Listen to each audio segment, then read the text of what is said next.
But if he's not in prison, does everybody fall lockstep behind him? Or do you have a scenario where a Nikki Haley or someone like that says, no, I'm gonna run? Mm-hmm. And do you have a significant segment of the Republican Party say, this madness, we can't go down this train to crazy town again? You know, we're gonna lose. We know we lost the last time. We're gonna lose again. So let's get behind Haley, and let's say they pull off a coup with a small c, and they get somebody like her on the ticket. You think Trump isn't going to go? Oh, really? I mean, he's trying to burn the house down, the house that is the American Republic as we speak.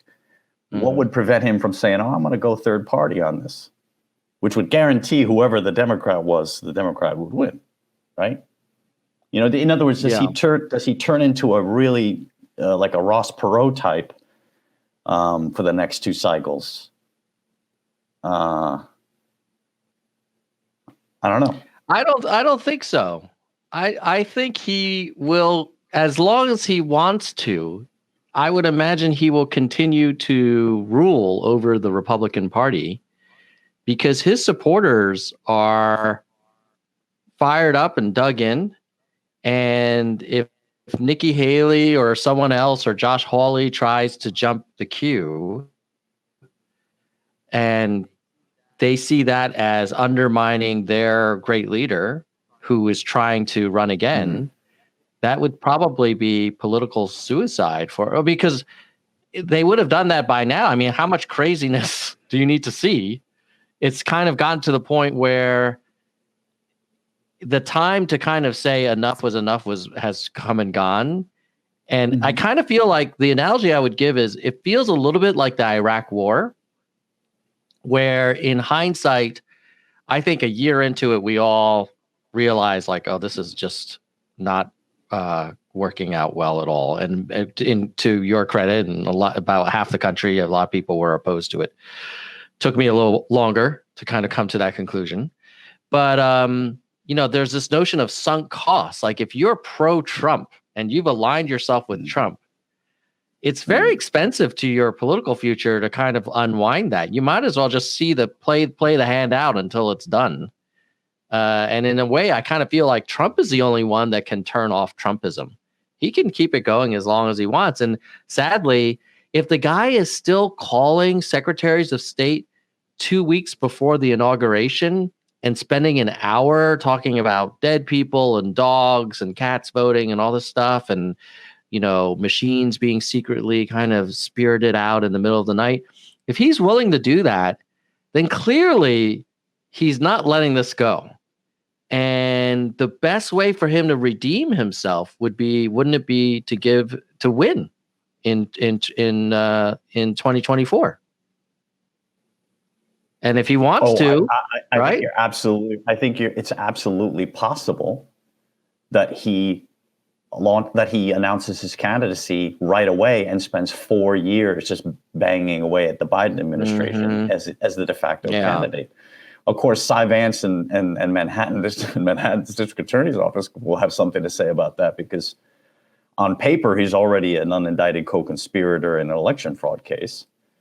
And apparently, I'm not a lawyer, but apparently, if there's an appetite to charge him in Manhattan, you know, I was talking to a lawyer about this, and we all watch a lot of TV, and the lawyer in question said, you know, these are the easiest cases to try when the cases are not dependent on witnesses and on testimony. In other words, when cases are based on documents, you know, I have a piece of paper here that says I valued this property when I was trying to get a loan at a Deutsche Bank. I valued this property at $36 million. When that same year, I submitted this to the tax authorities saying that it's worth $12 million. Well, I mean, you know. And by the way, I'm not a lawyer, but I had to check on this. I said, is that a double dip crime? Like, do you get charged for one? Do you get charged for tax evasion, or do you get charged for bank fraud? And I was assured, no, you've committed both crimes. So you get on that one property, in that one instance, you've committed both bank fraud and tax evasion. And so I'm not convinced. I mean, it would be unprecedented, but I'm not convinced that he will be a free man in 4 years' time. And I don't see how you run for president from a cell. Right. So my broader, he is an individual, how old is he? 74, 75 years old? He's not going to live forever. None of us are going to live forever. My point about using the Perón analogy is 74. Yeah, is that when he does shuffle off this mortal coil, I don't think Trumpism is going to go with him. How would you define Trumpism? Well, again, this is my point about Peronismo. I couldn't define that, and I studied it in college. So how can I define this? I would probably say anti-establishment. Prone to conspiracy theories, anti-institutional, structurally certainly very racist, anti-immigrant, although they themselves would never embrace that label. It's sort of your classic populist movement that isn't really tied to much in the way of. The ultimate in symbolism, and I thought it was profound, is when he runs for re-election without a platform. That was incredible. To most people who don't follow politics, they're like, whatever. It's like, no, this guy went to the Republican National Convention and was nominated without a platform. Yeah, there was a famous interview where Hannity threw him a softball saying, hey, what do you want to do in your next term? And he couldn't answer it. Because he really kind of lives day to day, right? It's news cycle to news cycle from him. There's no kind of central organizing framework for his philosophy. I will say that I would like to take a stab at defining what is so powerful about Trumpism, and then maybe you can let me know. Please do. Well, wait, you can't define what's powerful about it until you define it. You said you were going to define it. Yeah, I'll define. I'll take a shot at defining. I'll take a shot. Give it a shot. I think it has a few key elements to it. The first is a general belief that a elite kind of corrupt powers have taken advantage of middle America and taken economic advantage and have kind of like rigged the system to line their pockets at the expense of, good, hardworking Americans. And then there's a second element, which is those same people do not respect you. They think you're stupid. They don't respect your heritage. They don't respect your culture. They don't have common sense values. They're, snowflake, all the words you want to use. So there's this like, okay, they rip me off, and then they think I'm not as good as them, right? So there's a very kind of angry sense to it. And I picked this up in my Twitter debates with people. I'm like, what's behind this kind of energy?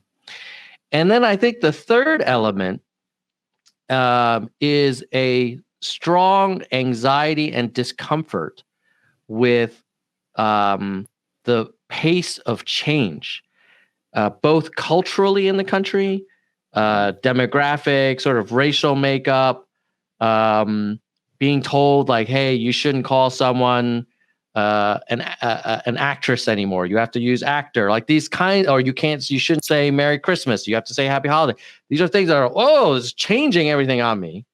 And I got a black president. I can't say Merry Christmas. And they're going to take my guns. And then they don't respect me. And I'm worried about my kids. And, like, what the hell happened? And so I feel like I don't know if he figured that out or he got lucky and tapped into it, but he knows it's there. And he totally plays it up. And I think in some ways, this is why I thought Yang was so compelling, because I think Yang was very effective at saying, hey, I actually care. I care about these parts of the country that were left out. And I think there's a way to solve it. And so let's address that. But obviously, Andrew didn't make it out of New Hampshire, but hopefully he will in New York. But that's my sense of the kind of MAGA movement. It's very much like we're getting screwed. We're getting screwed by people who don't respect us, and everything is changing around. And what's up is down now, and I don't like this kind of new environment. Yeah, nativist. It is. Yeah. It is fundamentally a nativist movement, and you're absolutely right. And that part of why I say what's going to happen with Trumpism, if Trump runs again, or whether or if he doesn't, is the fact that all of the things that that you and I have talked about many times and concerned about, and what I think one of the main things that drew us to Yang's candidacy is that there are things and changes afoot that are technologically driven that we've been hearing ever since we were children. Since we were old enough to follow politics, you've seen people from both parties go campaign in the Rust Belt. And what do they say? They always say the same goddamn thing. We're going to bring these jobs back. We're going to bring these jobs back, And there was a sliver of time where international trade certainly contributed to the flight of these jobs to areas where there was, cheaper labor. But we all know, people who actually care to actually follow these things, we know now that a great deal of this is that these jobs are disappearing, right, due to automation. And Yang made that. We spoke about it with some authority and with some detail and with some insight. And I mean, if the number one job, I think he pointed out, for a high school educated white man in rural America is truck driver, what's going to happen? You're talking about a demographic that most likely is voting for Trump already. What's going to happen in 5 years when their jobs have literally disappeared? And yes, those jobs will disappear. Long haul trucking as a job, as a human job, will disappear within 5 years. What's going to happen? It could be as soon as the next election, where people are saying, well, things were bad under Trump, but now they're worse since Biden took office, because I don't have a job anymore. And the causality is to blame, as it always is, the incumbent president, because this is the person who didn't do anything to solve it. When in fact, the last time around, this is what Yang was preaching about in his candidacy. We all know it's inevitable. There was I don't know if you saw this, but there was an episode of 60 Minutes. None other than the hallowed show 60 Minutes. They had I was listening to one of their podcast versions, and I think it was the August episode. I'd have to look it up. They had a segment on a company in Arizona that is already, they're a software company with, driverless software, a driverless software product for trucking. And they already have trucks doing long haul routes on the road as of this summer. Yeah. And their software can see 4 miles down the road. Yeah. It's even just if you just buy a off the lot 2019 Tesla, the auto driving feature is just stunning already. And with technology, like, things generally get better every year. And so that gap is certainly getting smaller. And I do agree with you that, like, the whole notion of I'm going to bring those manufacturing jobs back, it's an easier sell, though, because if you have an audience that's looking for a fast solution, it's much easier to tell someone, hey, you know why those jobs are gone? It's because the Chinese screwed us, and I'm going to stick it to them. So then you get the whole, like, anti-Chinese vibe thing. Right. I'm going to stick it to them. I'm going to get those Mexicans to pay for the wall, and I'm going to bring your jobs back. Like, if he could actually do that, like, I were in a situation, I'd be taking that blue flag and flapping that MAGA thing around too. I think the sad truth is like, dude, this is free trade, and people like products that are lower cost per unit.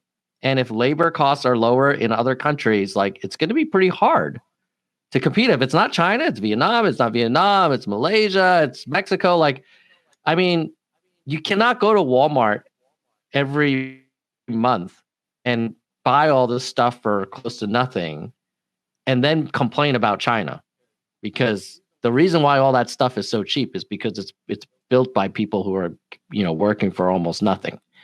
And if you want, you can go to and buy American only, and that's like the Swiss route where I lived for the last 4 years, where everything costs 3 times as much.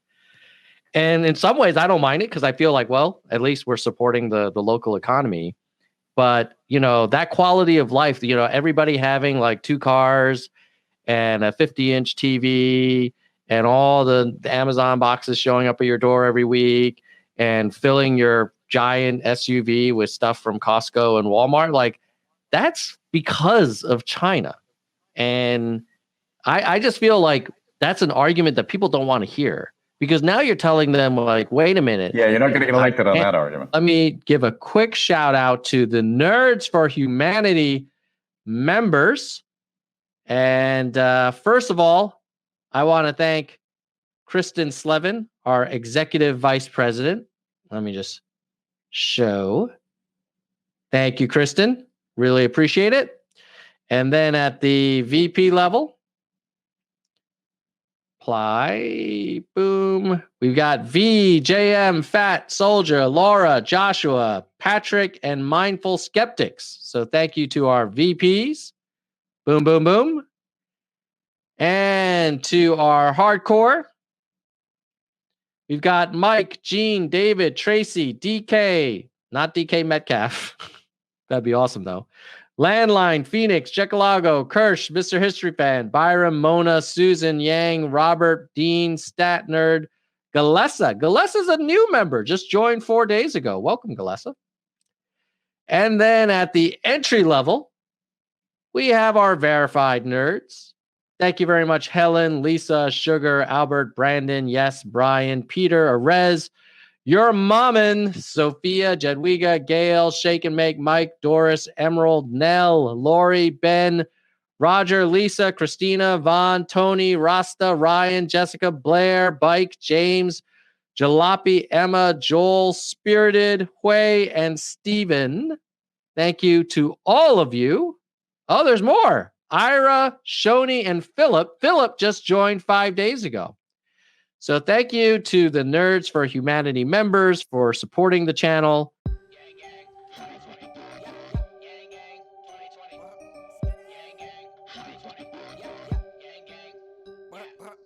Yang Gang 2020. Yang Gang 2020. Yang Gang 2020. Yang Gang. Yeah, yeah. Yang Gang 2020.